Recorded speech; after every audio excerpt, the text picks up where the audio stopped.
Hi, it's me, your host, Maeve McMahon. This Friday, on the last day of July, we're bringing you a best of the first season of Brussels, My Love, the podcast. A huge thanks to all our regular listeners and, of course, to our contributors. We wish you an excellent summer and hope you'll be back again in the autumn when Brussels is buzzing again once more.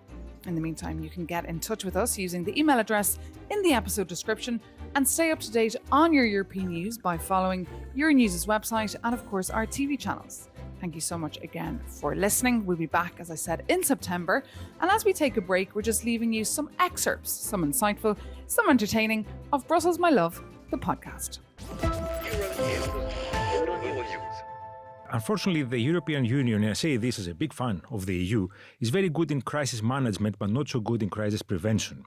And as you said, we spend years and years trying to find a mechanism to manage a crisis without actually investing as much effort, resources, and time in preventing the root causes of the crisis. So the reason why mass population movement has become such a hot political potato is, first of all, the fact that people are fleeing from war, poverty, and environmental disaster. And second of all, is because we over here haven't invested in the necessary infrastructure to accommodate those people who are coming here looking for shelter. And by that, I mean healthcare, welfare, education, and the rest. I think countries overall are very positive about joining Europe because Europe works. And I'm unapologetic. Does it though? I mean, you're as an MEP with 720 MEPs. About that. I'm unapologetic. I'm a proud European. I'm a proud member of the European Parliament. It's not perfect in every way. And but how does it work with 720 MEPs? There's so many. I'll tell you how it works. It actually brings together countries. We saw how it worked when it came to the pandemic. We saw that. There's one glaringly good example. We saw how Europe came together for Ireland when Brexit came about. And we see how it works in other ways.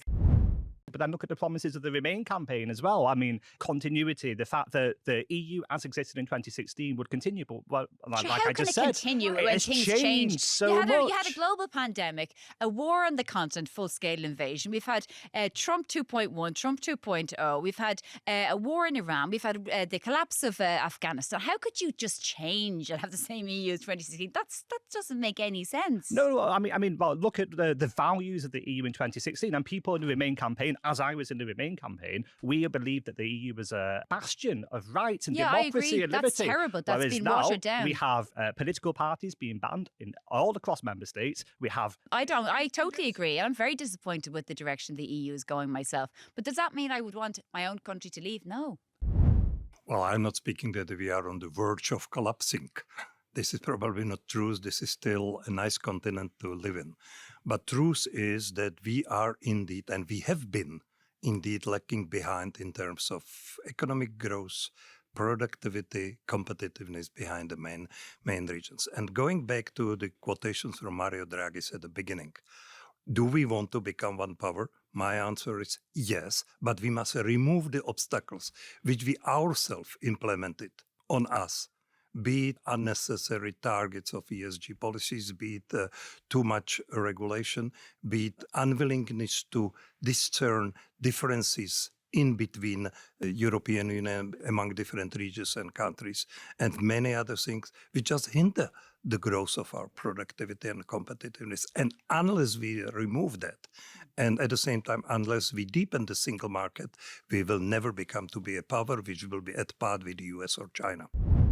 And we see that actually the cost of inaction will be way, way, way bigger than the cost of action. The problem is that we have politicians currently in Europe at the EU level and at the national level that are doing everything they can to slow down this transition, to slow down the investments that are needed in our industry, in our economy, that are basically just making chaos and unpredictability for businesses. And we've seen it with the vote last week, where basically climate transition plans were scrapped from one of the most important regulations to achieve our climate ambition, which was the due diligence. So I always find it funny when Europe goes to these events and they're like, we have a 2040 target, we now have a 2030, but then at home, we're basically destroying everything that would allow us to get to these targets. The problem is that this agreement is not being discussed on the basis of objective facts. It's being discussed on the basis of a political agenda. From the extreme left, from the extreme right, from the environment, from the center, all of them, from the farmers, everybody has a political agenda. So it's not like all of them are presenting these very objective facts on the table. So how do you feel, Adelaide, about being told you have an agenda? Yeah, no, but of course, I'm actually wondering here, who am I? I'm a citizen based in Brussels. My agenda, I don't have one. I just got out of university and I'm super worried about the environment. It's been 7 years that I'm trying to read as much as possible. I have a study that's coming out from Science that talks about the importation of soya and beef from Brazil, who for a part, 22% they mentioned here for soya, who is linked from far or from close to illegal deforestation. So as a young person based in Europe, of course I'm worried.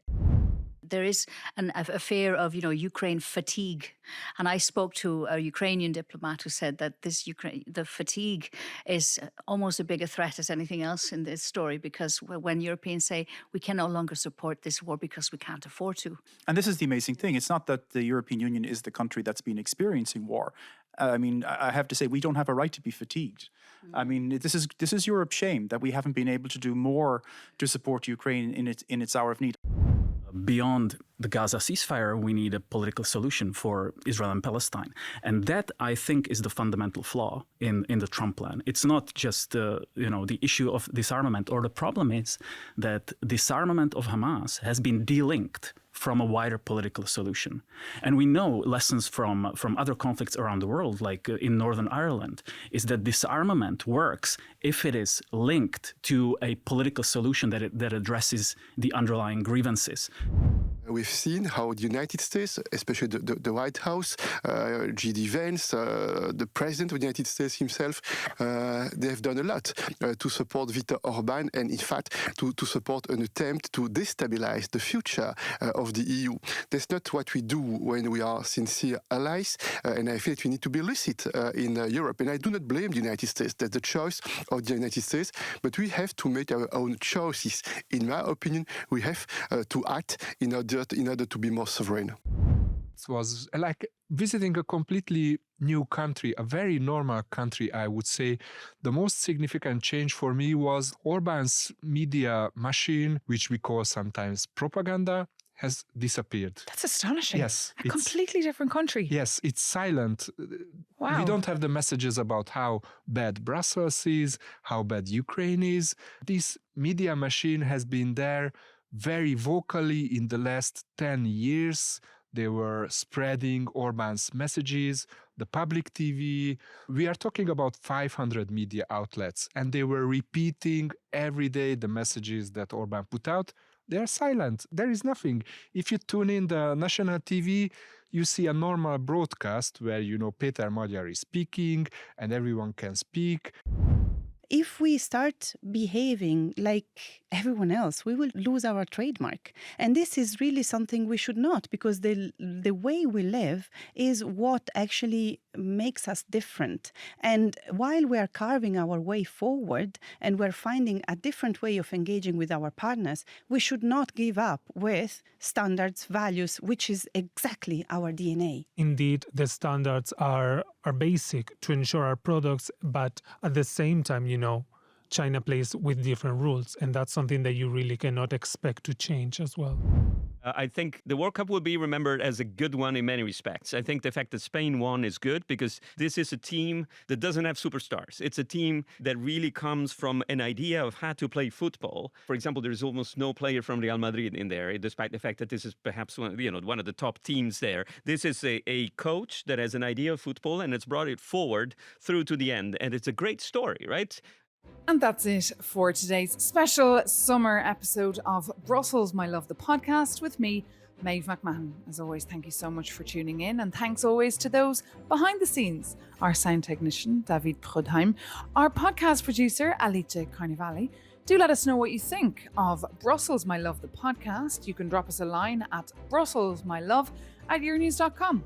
And don't forget, you can find us on Apple Podcasts, Spotify, or wherever you get your podcasts. And if you like spending time with us, do subscribe to Brussels, My Love, the podcast, leave us a review, and tell your friends and family. Take care and see you soon.